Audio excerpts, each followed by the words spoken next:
and welcome to the Global Leadership Podcast, where leaders of all sorts come to grow and expand their influence in healthy and holistic ways, because we know that when the leader gets better, everyone wins. I am Whitney Putnam. I am your host of the Global Leadership Podcast Season 8. It has been so wonderful to get to be with this community. Thanks for welcoming me so well. And hey, just so you know, I actually serve at the GLN in other ways as well. I am the VP of Marketing and Communications. I get to work with an incredible team. I love getting to work and learn from the leaders that I come alongside every single day. And also just some fun facts about me, because it's fun to get to know, the voice behind everything that's going on at the podcast. So I do have 3 daughters. It is so much fun for me. I am married to a tall redhead who does dance with me in this kitchen and in this living room, and it makes me so happy.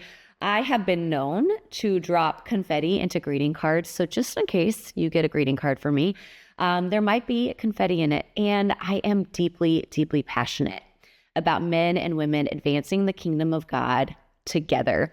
And so that's just a little bit about me. I have just so enjoyed this community and getting to know a little bit about you as well. And as you guys know, this month we are talking all about communication and leadership. And it has been incredible to already get insights. If you haven't listened to episode 148 with David Ashcraft, the CEO of the GLN, I would certainly say make sure to go back and take a listen. He gives decades of wisdom over communication, some of his blunders, as well as some of the ways that he has really been able to see incredible growth. So make sure to go check that out. And in today's episode, I want you to just think about, what if I were to tell you that passion, that if you found that one thing that you're passionate about, that is truly what can set you apart as a leader and catapult you into influence, passion.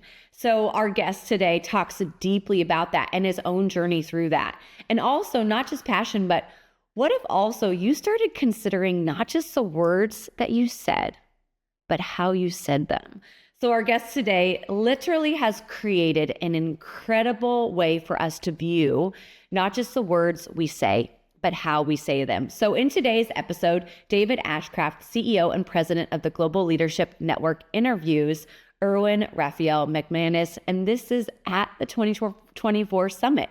He talks to him at the summit, throughout the summit itself. And so Erwin, if you don't know him, Erwin McManus, he's the founder of the Arena Mastermind for Optimal Performance, Mosaic, and he is a best-selling author. He's an award-winning author and artist. He talks about this in the interview. He's written so many books. They've sold over 1 million copies, translated into more than a dozen languages. He is passionate, and you hear it in this conversation about helping people destroy their internal limitations and unlock their personal genius. And over the last 30 years, he has spent his time advising and coaching CEOs, professional athletes, billion-dollar companies, from the NFL to the Pentagon, you guys. Incredible. He's recognized internationally as the founder of Mosaic, a faith movement from LA that has inspired millions across the globe. And finally, his groundbreaking newest book, The 7 Frequencies of Communication, just released. So you are going to get to hear this conversation between David and Erwin. And just before you do, we want to ask, we love it when you go and like, rate, and subscribe to this podcast.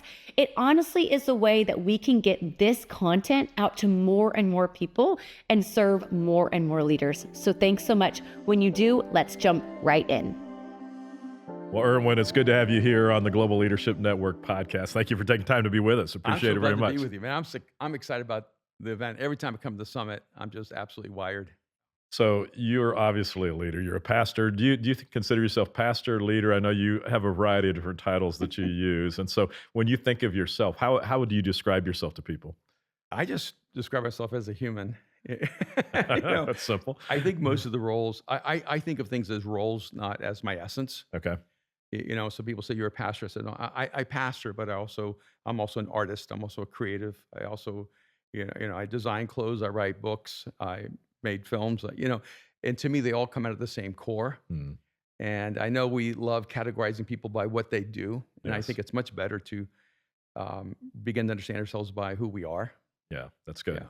So I just went through a leadership transition myself, stepping Mhm. out of pastoring for 32 years, and Mhm. I've taught for years the concept that you're describing and saying our identity is in Christ and all Mhm. these other things, not in what we do.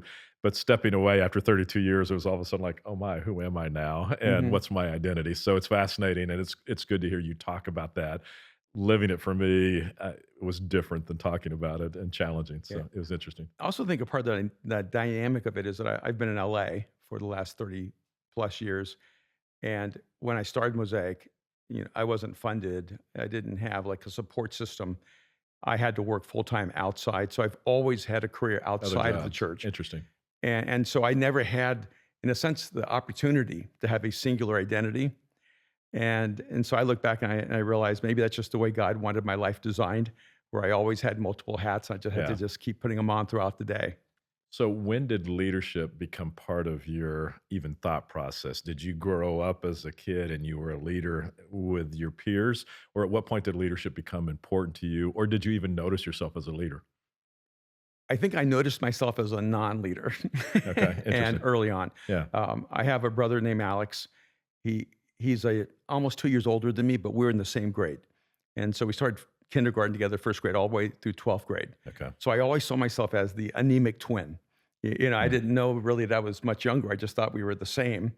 And he had natural leadership gifts. He was mm, a quarterback. He broke all the passing records in high school.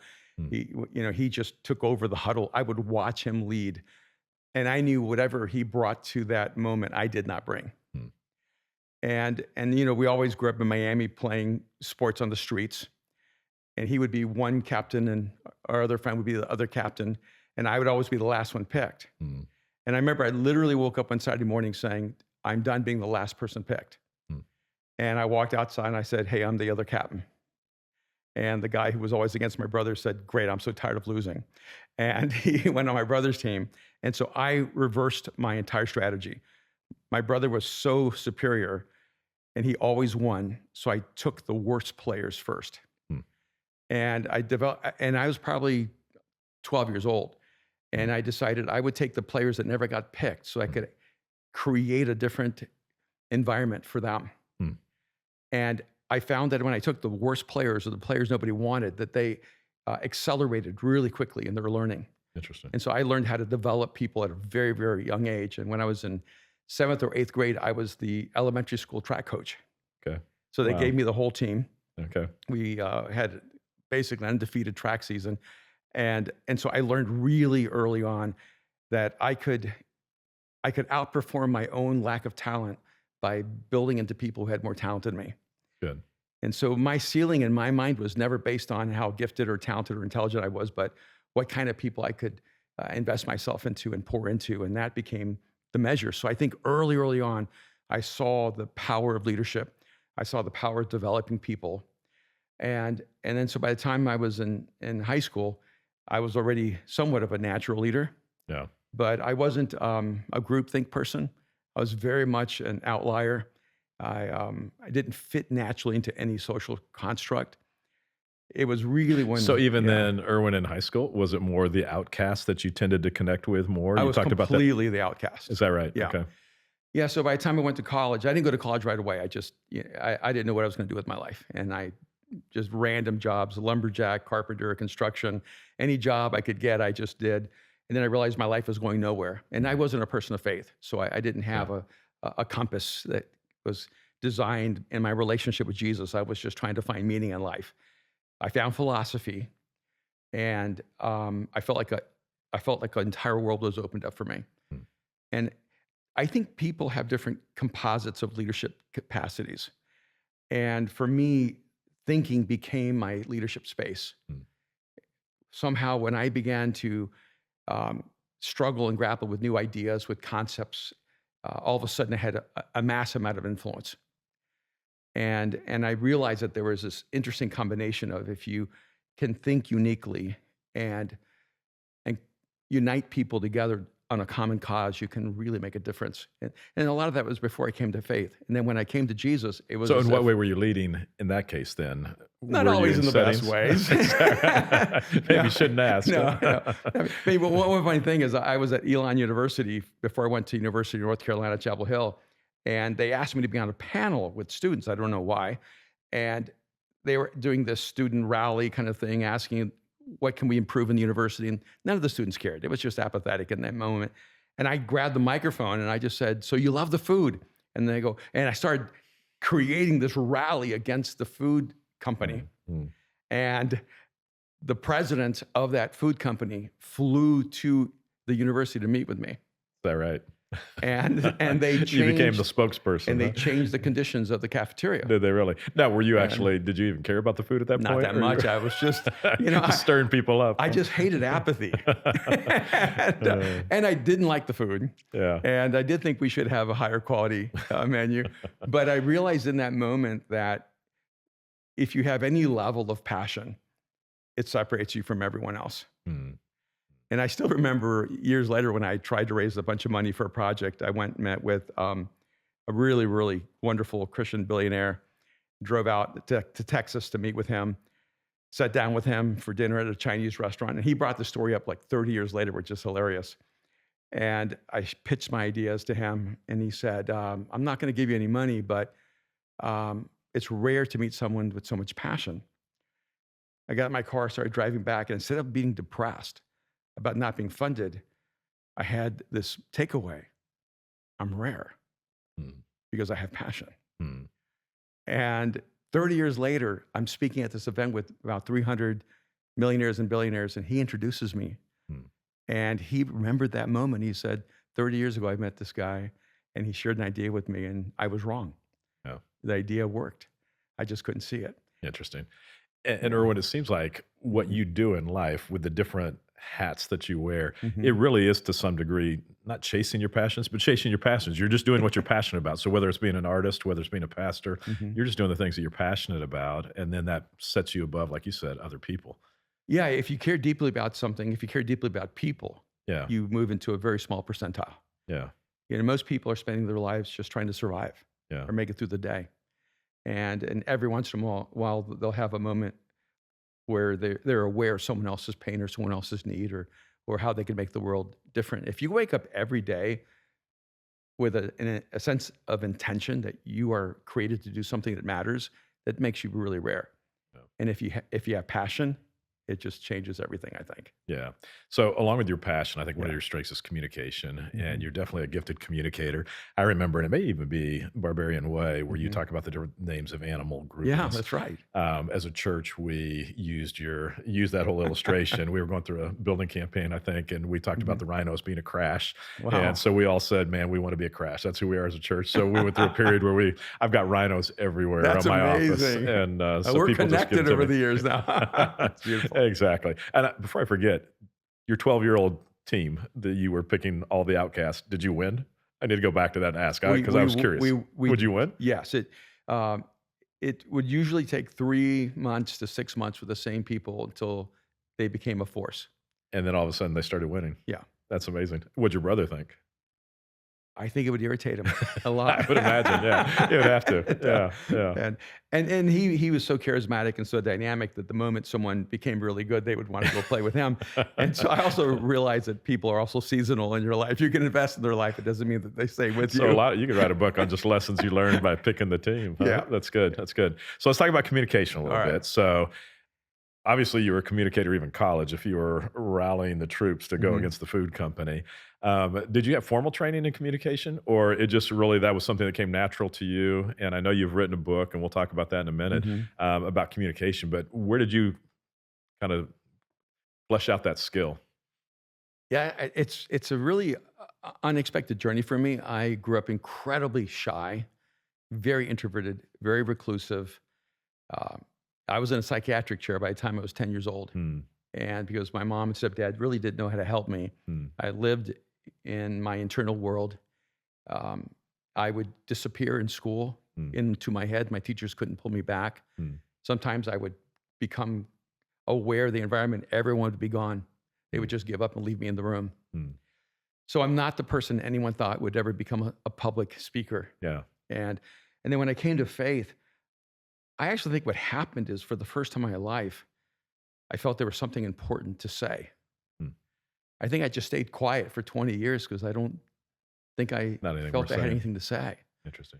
And then when I came to faith, it was so important because if you really believe that Jesus is the hope of the world, and then you put that message in an average vehicle, you don't spend your life developing the craft and the skills, then I don't know if you really believe it. Mm. Mm. And I really believed it. And it didn't matter anymore whether I felt comfortable or whether I had any ability or whether I was talented. The message to me became more important than me. And the verse that captured me was in Jeremiah, where Jeremiah says, but if I say I will not mention him or speak any longer in his name, his word is in my heart like a burning fire, a fire shut up in my bones. I am weary of keeping it in. Indeed, I cannot. And I think my speaking journey began because I had a message I could not keep inside. So did pretty quickly you move into a pastoral role, or did you Not start? pastoral, but I came to faith on a Sunday night, and I led my first person to Christ that Friday night. Did you? Just me and that person, one-on-one. Wow. And then I was baptized the next Sunday. So did you come to Christ in a church environment, or was I it? did. I came to Christ in the church in Orlando, Florida. Okay. But really was not in what people would say the church environment. It was the church outside of the building. Okay. They just kept inviting me to everything.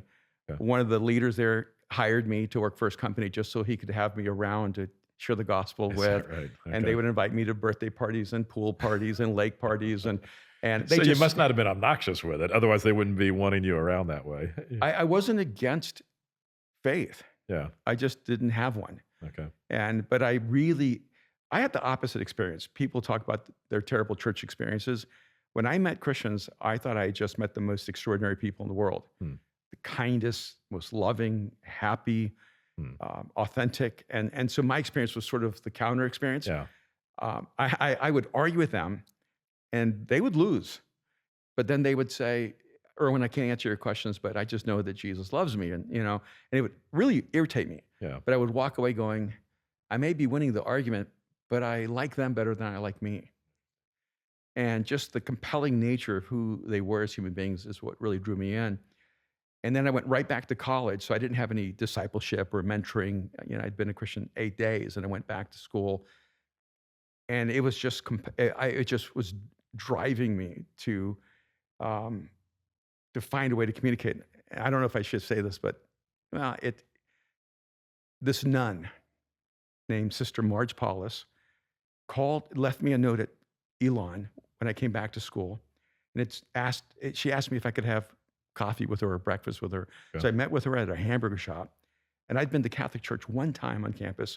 This nun came up to me, handed me a Bible and said, would you do the scripture reading? And I said, get that book away from me. I don't want to touch it. Hmm. That was my only religious experience with this nun. And then I'm having this lunch with her and I said, why did you want to meet with me? And she said, we're doing this 6-week ecumenical experience with about 10 different churches. And I think you're supposed to lead it. This nun had no background on me at all other than that experience. And I looked at her and I said, Sister Marge, worse than being a Catholic that doesn't believe in God, I just got baptized in a Baptist church last week. That's way worse, okay? And so I thought I needed to confess to her. Yeah. And this nun looked at me and she said, God spoke to me in a dream. He told me he was going to change your life. Wow. And I was supposed to put you in charge. I cannot explain that, David. But that had to be pretty powerful for you. I mean, that had to be a life-changing thing for you to have her say that to you specifically. It was. Yeah. And I knew nothing about the Bible. I just got in my King James, chain reference, Bible. I just started reading the Gospel of John, and I started leading that ecumenical experience, having just read John. Hmm. All I knew was Jesus and John. Hmm. And I just watched God work in a really powerful way. And so I think the moment you experience something so transcendent, to me, I was just drawn to it. Yeah. So I was going to Yale to law school. Yeah. And my English teacher said to me, don't go to law school. The world has enough lawyers. God seems to have changed your life. Go be a pastor. Wow. So I went to seminary, which I did not know what a seminary was. I had no idea, and I dropped out after a semester, and a professor called me up and asked me to come back. And so I finished because I helped him when he was pastoring in a church. Okay. But yeah, so I just started speaking. I started speaking on street corners. Did you? Yeah, Los Angeles? Were you in LA? No, at that or- time in Fort Worth, Dallas area. Okay. I started working in the world with drug cartels, prostitution, world, with drugs, poverty. So you've always had And- this affinity towards, or this friendship with people that are a little bit on the outside that way. That's I always felt like the outliers were my people. yeah. And interesting. and what people don't realize, I mean, you're working with people in gangs or drug cartels, they're super intelligent, incredibly smart. They're just working with an underground economy. They're just not going to take minimum wage at McDonald's when they can make, 1,000 times the income through another economy. And so I had to learn how to communicate to them and stay alive and in that mix. And I began by speaking in street corners or taking my basketball out to middle of the projects, playing basketball against their best player, and then earning the right to be heard. And I would speak in the middle of projects, and everybody come out to the balconies and come downstairs. Wow. Or I'd go to the Bucare and the Mardi Gras. And so when people ask me, where did I learn how to communicate? I learned how to communicate in hostile environments. You had to. I never learn to learned how to communicate communicate inside of a church. Wow. I never had an audience who was for me. Were you tempted to change your style then when you went inside a church, or you kind of had honed your style and you kept I didn't doing know there were styles. Yeah. Okay. I was just being me. Okay. Right. And then for the first quote church I pastored, it was a black church. And so I started a church in a black community, and my wife and I, we got married. She was the only white person in the whole church pretty much. And I was probably the only Salvadoran. And so I had to learn how to communicate in a style that communicated effectively to them. So my preaching style was very, very different. And I learned a lot of the dynamics, because one of the things about black culture in the church is that the message is around the story. And you might have one point that you have to find 25 different ways of saying. And it's not linear and didactic the way a lot of evangelical Caucasian preaching is. And so they raised me, as a communicator. So what you're describing there, probably you didn't call it a frequency back then, but your new book is 7 Frequencies of Communication. Yes. And so that was almost a frequency that you were using to be able to communicate with the people there in that church, I suppose. And so describe how you came to this point of describing different frequencies and ways that we communicate. Flesh that out a little bit for us. Yeah. Whenever you come up with a concept that really impacts you significantly, there's usually different things informing it. And one of the things that was informing it, and I haven't really shared this with anyone, is that one of the things I've been really grappling with is when I listen to a lot of Christian preaching over the last 40 years, I know that I would be resistant to the message of Jesus based on the frequencies if you were which I hearing heard them. Yeah. And so I listen going, would I reject God because of the frequency in which the message is coming? I have so many friends who are atheists. We did a survey one time at Mosaic on Easter, and we had, I can't even remember how many thousands of people who said, I'm an atheist, but if God were out there, I'd be open. And one of the unique things about Mosaic is how many atheists and agnostics and Buddhists and others come. And I know the frequency in which I communicate is more important to them than the information I'm transmitting. And so a part of what motivated the book for me was there's a small section there called dark shadow frequencies. And it's one of the things I didn't talk about at the summit. I think one of the dangers when you have a communication frequency is that when it's coming from a shadow side, when it's really coming from meeting your need rather than the need of the listener. When it's about what you can gain from that moment rather than what you can give for that moment, a shadow comes. And the way this became so clear to me was I watched a show called Succession. I don't recommend it, but I do watch it because I did a survey. I said, what shows would you like for me to break down the frequencies? Overwhelmingly, people said Friends and Succession. I thought Succession would be more interesting. So I went back and started watching Succession, and I couldn't find a single one of the frequencies I wrote about. And it terrified me. I thought, oh no, the system is broken. And then I felt like I had this moment of insight. Look at the shadows. And I realized that every single character had one of the different frequencies, but Right. only from the negative, only from the shadow. So the person who should be the motivator is actually the performer. The person who should be the commander is actually the dictator. The person who would normally be the challenger is actually the manipulator. And I just started watching the different shadow frequencies. And then I started observing that in television and film, we dominantly only get shadow frequencies. And what do you do when you have a generation being raised, being taught how to communicate with dominantly shadow frequencies being used and pretending they're effective? Yeah. And so I wrote the book because my son, Erwin McManus, asked me to create something I could give to people as a gift in the process of becoming a better communicator. And frankly, I just went into a multi-day kind of days where my wife was watching me. I didn't sleep for days. I was just sweating profusely. I felt like I was just downloading this, writing it down, and identifying these different communication frequencies, trying to make sense of why I've been married 40 years. And so sometimes my wife and I are on the same page, on the same wavelength. And sometimes it's almost as if we speak different languages. Yeah.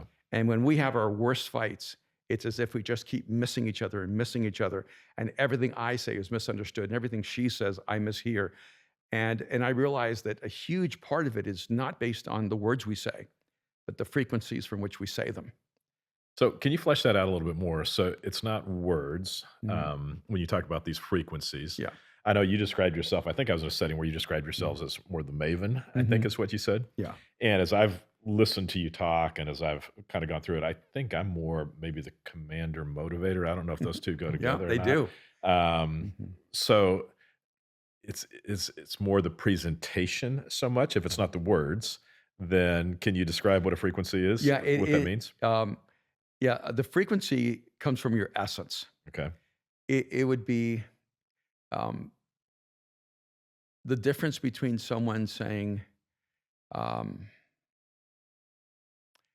I love you, and that same phrase coming from a challenger.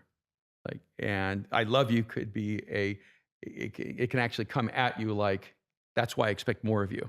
Okay. And I love you from a person with a healer frequency can be, you're enough and you don't have to do anything else. Those same three words can communicate something dramatically different. Right. Okay. I love you when you're a commander can oftentimes mean, especially to your children, and this is why you're going to do what I tell you. Yeah. Yeah. And so I love you can actually come across from a dramatically different frequency, Yeah. even though it's the same three words. So, do these frequencies even relate to friendships? Can a Maven be a friend with a commander kind of thing, or do you find that man, you're just so different that it's challenging? It can be one or the other, but one of my closest friends is someone named John Gordon. He's written like 40 books, and when I met him, he was a Jewish Buddhist energy coach who's now a really passionate follower of Jesus. And we've been friends for 10 years now, and he's a motivator, a pure motivator. And in fact, every once in a while, because he's in a large world, he'll get tempted to try to be someone more. Hmm. And then he'll go back and go, no, this is my sweet spot. And he'll text me, like he'll be in conversations with really significantly influential people in the world because he gets in rooms I don't get into. He'll go, okay, I'm having a conversation about God. How do I answer this? And I will literally be his, was it Cyrano de Bergerac? Yeah. And I'll start texting back, okay, now say this. And then now, okay, now say that. And he'll You just had take a little that. earpiece. You could. And he comes to me really in a sense when he's thirsty and hungry for a new thought, new idea, new way of seeing reality. Yeah. And I actually go to him when I don't think I can make it through another day. Hmm. And So you need that motivator in your life. I do, because I don't have one close to me because I'm not married to one. Okay. My wife is a commander. Is she? Okay. Yeah, my son is a commander. My daughter is a challenger. And I never lack clarity about what I should do with my life.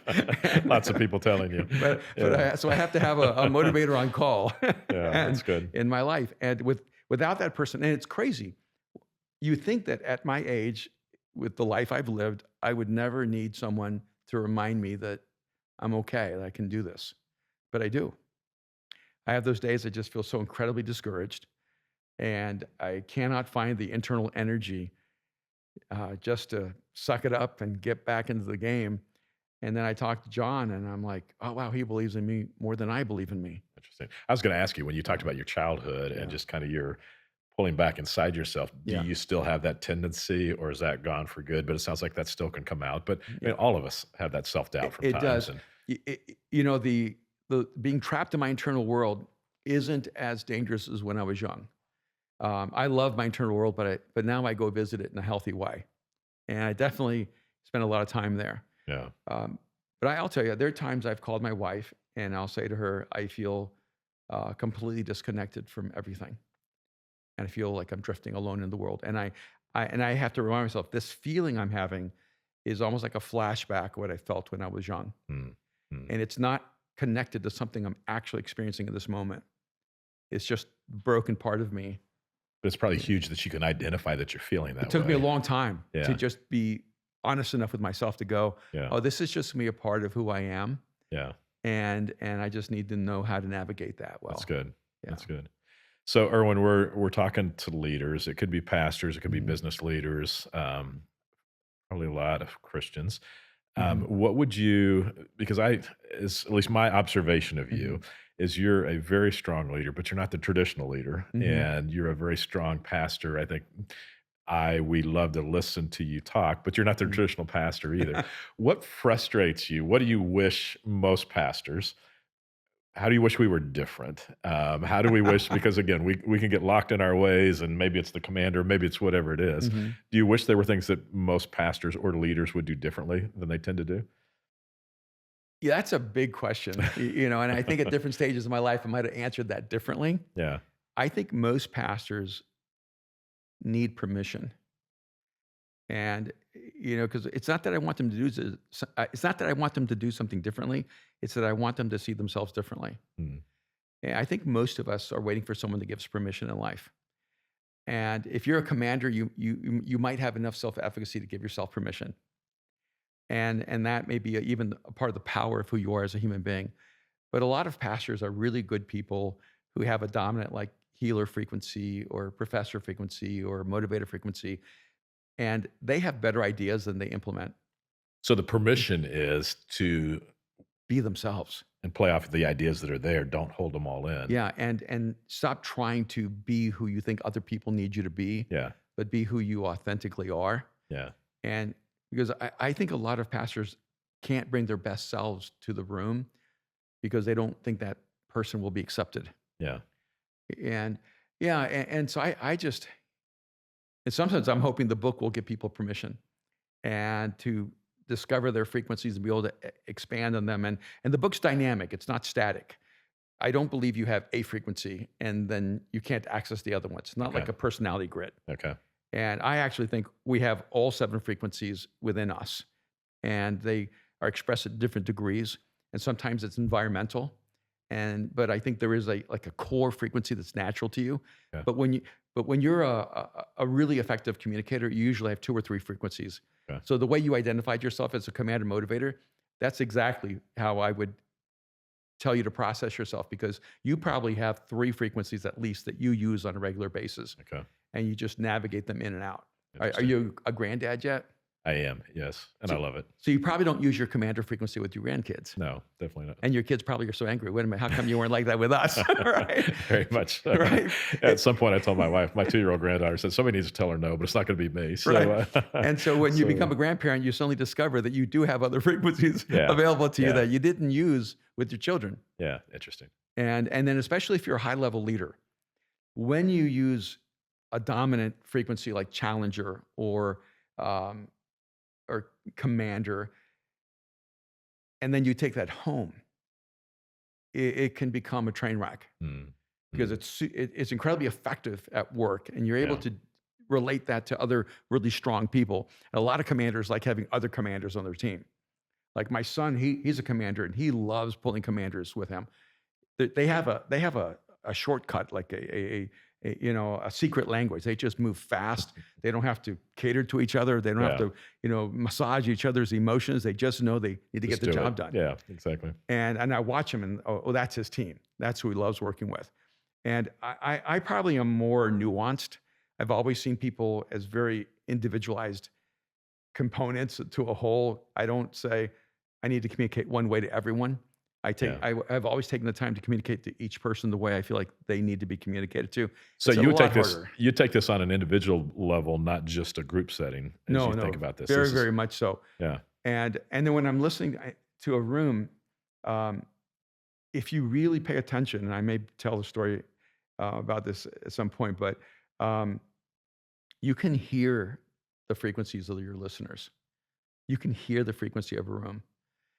And I did it one time at a GSL, and it surprised everyone because I heard I was speaking. Oh, let's say this: I was speaking in Germany yeah, for the global leadership, international, and my translator's doing a great job. There are a few thousand people there, and in the middle of my talk, I stopped and I looked at my translator and I said, "You did not say what I said."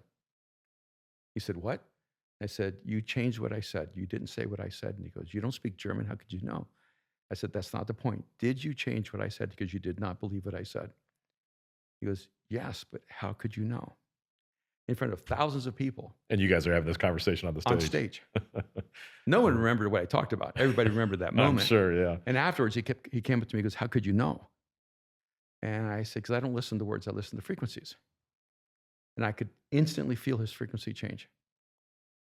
And I know it sounds like magic. And is that a skill that can be learned? I mean, It is. I think that's a gift that you have to be able to read a room that way. Yeah. And I'm not sure all of us as communicators take the time probably to try to listen to the frequencies, but it is a skill that you feel like can be learned. It is. And ironically, the name of the book is The 7 Frequencies of Communication, but really the magic is in the listening. Hmm. Hmm. And when you pay attention and you listen to the frequencies of another person, and you know as well as I do, sometimes your wife will say one thing to you, but the frequency is communicating something very Right. different. Right. And what allows you to be a really sensitive and aware husband is you're paying attention to the frequency, Yeah. not just to the words. Yeah. That's good. Yeah, and every once in a while, you probably are saying one thing, but you really want her to hear the other thing. Yeah. It's not that you're not telling the truth. You're not putting words to the frequency that's actually emitting from your soul. Good. That's good.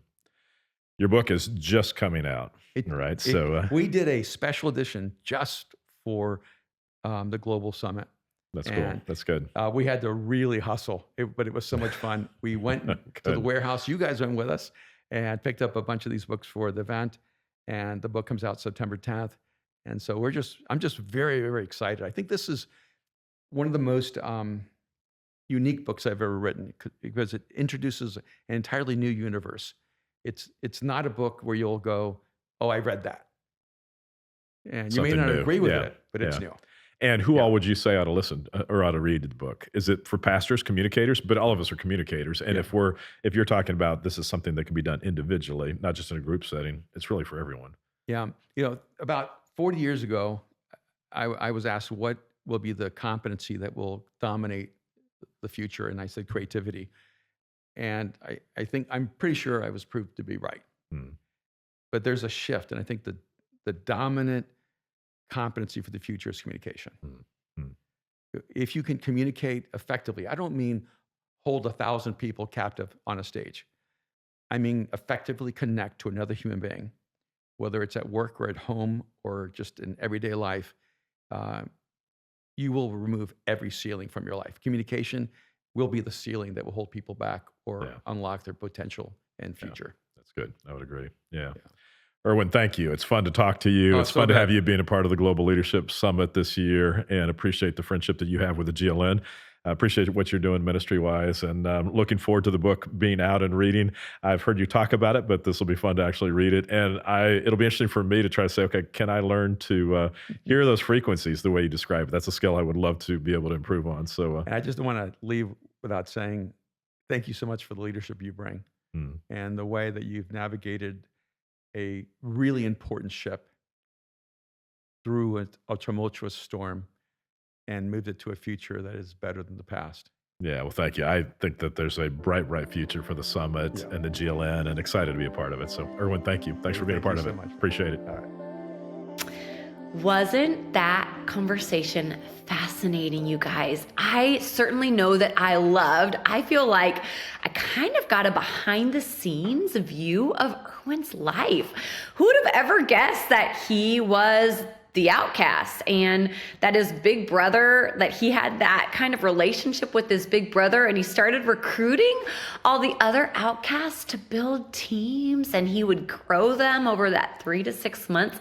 How fun is that to learn about just different people and their lives? And because oftentimes we look at people where they are currently and we don't necessarily think about where they've come from. So Erwin, thanks so much for sharing just those parts of your story. And I know the thing that I'm certainly going to be taking, well, a couple things that I'm going to be taking from this conversation is, one, at the very end, when David was talking to Erwin, he said, hey, how would you talk to pastors? I felt like Erwin was talking to me, and I'm not a pastor, and maybe you felt the same way too. And I just want to extend the invitation to you that when Erwin was saying, hey, pastors have permission to show up authentically as they are, I took that and I thought, man, I really needed to hear that. And so I want to extend the permission slip to you as well. You get to show up authentically as you are in your home, in your friendships, in your workplace. The permission slip has been granted. And so I know that I needed to hear that. The other thing that I am so interested in is the frequencies that I am, and maybe I am multiple of, and I bet you are really curious too.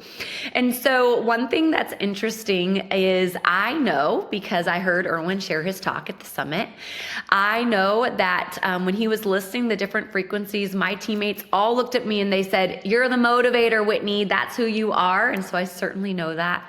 I also am curious. I know Erwin said, hey, a lot of times we function in about 2 to 3. We have them all, but a lot of times we function in 2 to 3. So now I want to kind of deep dive and see maybe what what those couple are for me. And I bet you're wondering what yours are too. So make sure to go pick up Erwin's book, grab it, take a look. Probably share it with your family or your team so you guys can start having that kind of dialogue as well. I know I am super curious. And listen, Erwin is such an expert in communication. And here's what's incredible. We know you want to keep growing in communication as well. It's a leadership skill that's never going to go out of style. And so at the GLN, we know that you care about leadership development all year round. And so we created a product for you called 365. And we want to make sure to be able to come alongside you in your leadership development. And guess what?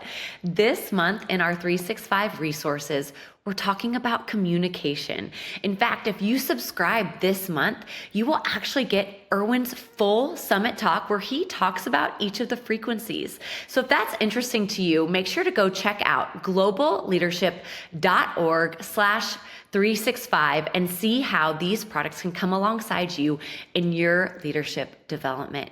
You guys, thanks so much for joining this podcast. It really is so incredible to kind of get behind the scenes and dive into what these leaders and experts are learning and teaching us. So thanks for joining us. Thanks so much for being a part of the community. And hey, please do like, rate, and subscribe to this podcast. This episode is certainly a fun one to share with your teammates or with your family even, and saying, hey, I wonder what your frequency is. So make sure to go and do that. And again, we love it when you join us. And just remember, everyone has influence, so lead where you are.